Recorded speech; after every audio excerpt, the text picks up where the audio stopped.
Over the weekend, I was offered $2 billion to do a deal in Dubai with a very, very, very amazing man, a great, great developer. And I turned it down.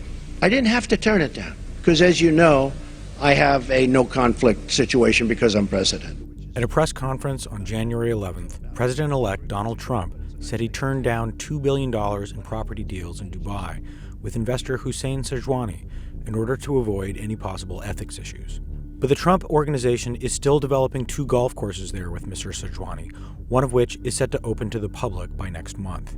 The situation in Dubai may be a harbinger of things to come, as the interests of the Trump Organization, which is privately owned by Mr. Trump himself, could present a conflict with the interests of the American people.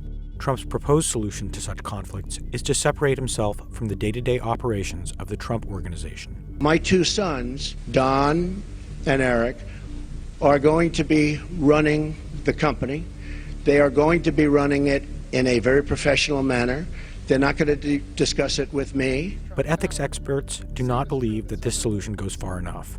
The idea of limiting direct communication about the business is wholly inadequate. Presidents Jimmy Carter, Ronald Reagan, George H.W. Bush, Bill Clinton, George W. Bush, and Barack Obama all either established blind trusts or limited their investments to non-conflicting assets like diversified mutual funds, which are exempt under the Conflict of Interest Law. If Trump retains ownership of such businesses, he would still know what government actions around the world could help those businesses. Trump's unwillingness to sell his assets, by law he is not required to do so, is further complicated by his refusal to release his tax returns. The scope of existing and pending deals, as well as debt held against the Trump Organization in the United States and abroad, are not a matter of public record, so no one outside the Trump Organization knows for certain where all of the conflicts might be. Here are just a few of the projects that we do know about. Within the past 3 years, Mr. Trump has made deals for a hotel and condo tower in Vancouver, a condo tower in Mumbai, a hotel in Rio de Janeiro, a golf club in Ireland, a golf resort in Scotland, a hotel in Azerbaijan, a hotel in Indonesia, a resort in Indonesia, a golf course in Dubai, and an office tower in India.